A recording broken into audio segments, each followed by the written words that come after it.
Class 9th बहुपद की प्रश्नावली 2.1 के क्वेश्चन आज हम सॉल्व करेंगे। कल बहुपद के बारे में जो सामान्य जानकारी थी वह बताई गई, आज इसके हम प्रश्न हल करेंगे। तो पहला प्रश्न है, निम्नलिखित व्यंजकों में कौन कौन एक चर में बहुपद है और कौन नहीं, कारण के साथ अपने उत्तर दीजिए।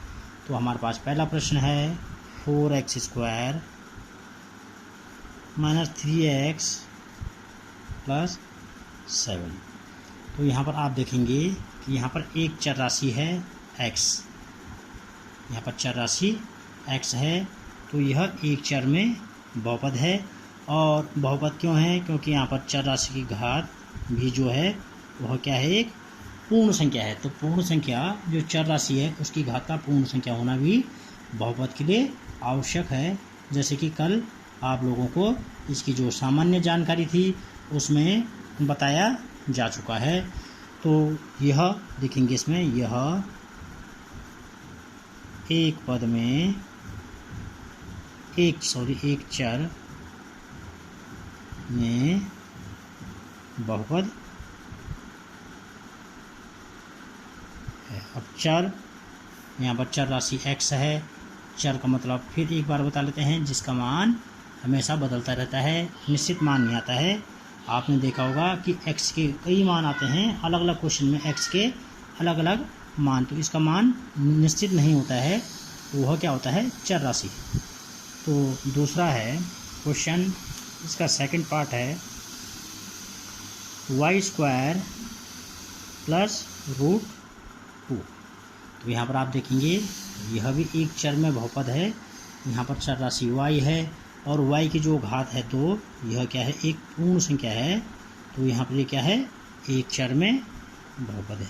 एक चर में लिख देंगे, एक चर में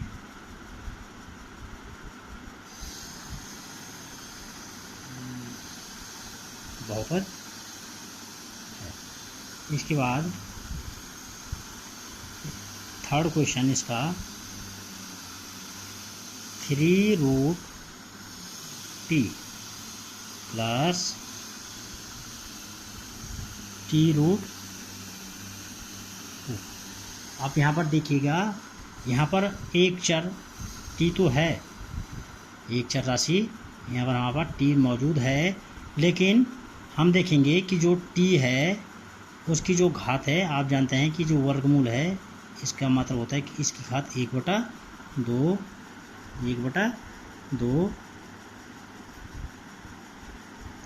तो आप देख रहे होंगे जो वर्गमूल था हमने उसको 1/2 घात के रूप में लिख लिया। तो जो 1/2 है यह पूर्ण संख्या नहीं है, जबकि बहुपद के लिए क्या आवश्यक है कि जो चर राशि है उसकी घात क्या होनी आवश्यक है, उसकी घात पूर्ण संख्या के रूप में होनी आवश्यक है, तभी वह बहुपद कराया जाएगा, नहीं तो वह बीजीय व्यंजक होता है। तो यह एक बीजीय व्यंजक है, लेकिन यह बहुपद नहीं है। बहुपद क्यों नहीं है? क्योंकि चर राशि घात पूर्ण संख्या नहीं है। तो यहाँ पर देख देंगे यह बहुपद नहीं है। क्यों नहीं है बहुपद, वो लिख लेंगे, क्योंकि इसमें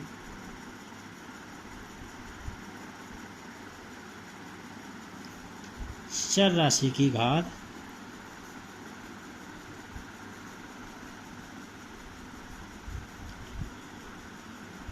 पूर्ण संख्या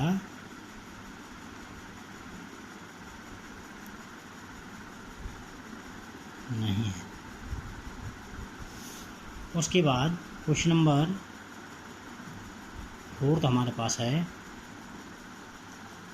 y + 2/y। क्वेश्चन नंबर 4 हमारे पास क्या है, y + 2/y। आप देखेंगे यहाँ पर कि जो y है यहाँ पर यह चर राशि है, 2 अचर राशि है।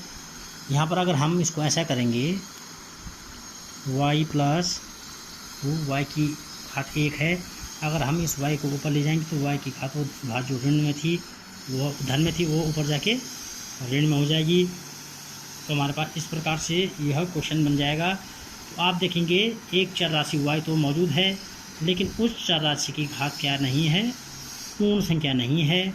तो यह एक चर में, यह क्या एक चर में बहुपद नहीं, इसमें देखेंगे यह बहुपद नहीं है। एक चर में तो है लेकिन यह बहुपद नहीं है, यह बहुपद नहीं है। ऊपर वाली यही लाइन लिख देंगे, क्योंकि इसमें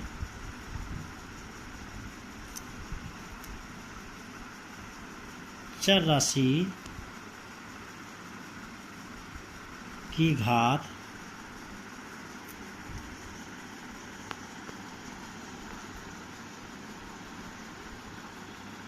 पूर्ण संख्या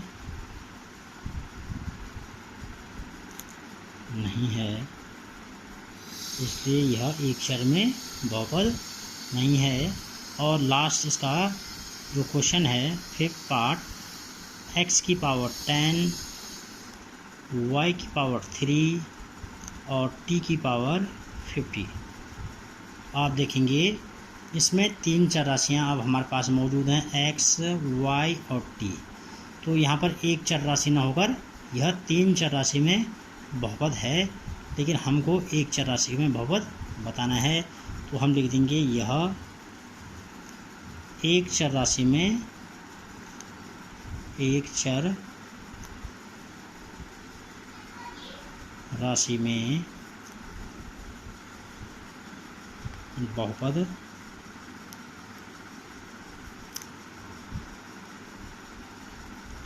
नहीं है।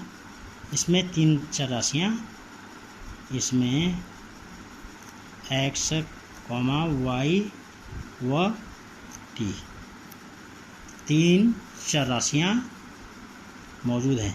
तीन चर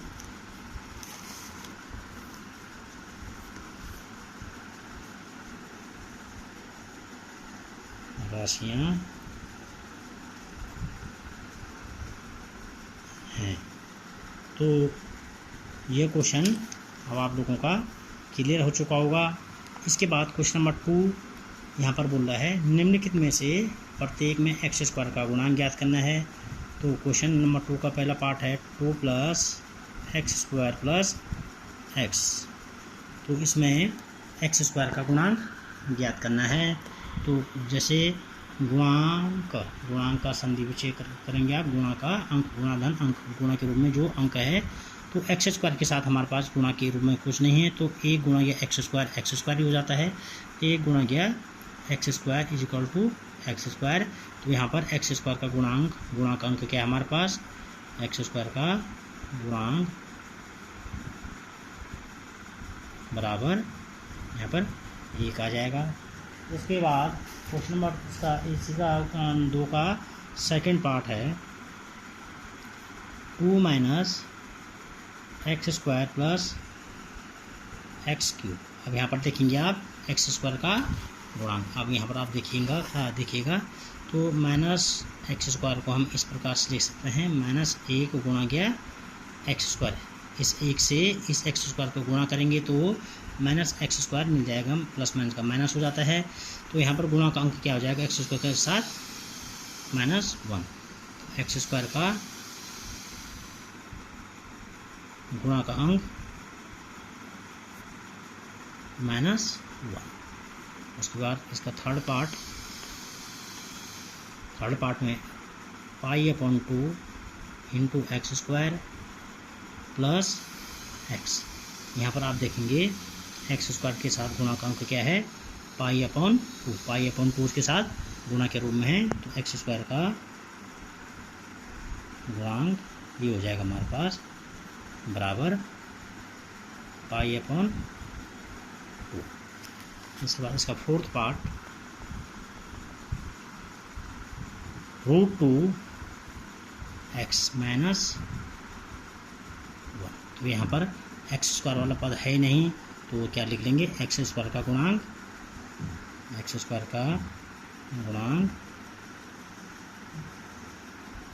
बराबर 0 हो जाएगा।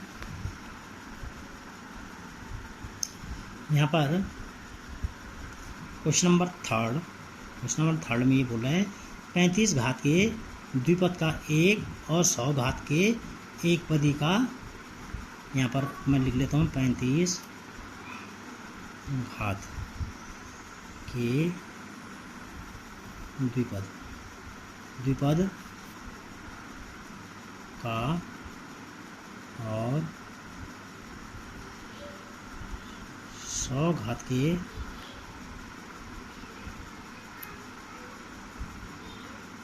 एक पदी का एक एक उदाहरण देना हमें यहाँ पर, एक एक उदाहरण लिखना है हमने। तो द्विपदी का अर्थ आप जानते हैं जिसमें दो पद हैं और पद कैसे पहचाने जाते हैं, उनके बीच में प्लस और माइनस के साइन के द्वारा, प्लस और माइनस के साइन उसमें पदों का निर्धारण करते हैं। तो और घात 35 अर्थात चर की घात 35 होना चाहिए, तो हमने लिख दिया x स्क्वायर x की घात 35 प्लस 10। तो ये क्या आ जाएगा, पहला पद और दूसरा पद।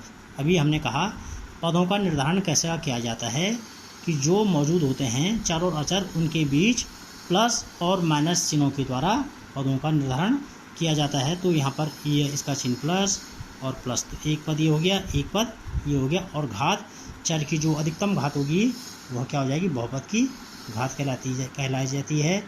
जब यहाँ पर 35 घात अधिकतम है तो यह 35 घात का एक पद द्विपद का उदाहरण, और 100 घात का एक पद, तो 100 घात लिख दिया हमने x की घात 100। अब एक पद है, इसके आगे हम और पद नहीं प्लस माइनस नहीं कर सकते हैं, तो यह 35 घात का एक पद और 35 घात का द्विपद और 100 घात का एक पद का यह हमारे पास एग्जाम्पल यहाँ पर हो गए हैं। इसके बाद जो अगला क्वेश्चन है उसको अब नेक्स्ट डे में करेंगे। आज के लिए इतना ही।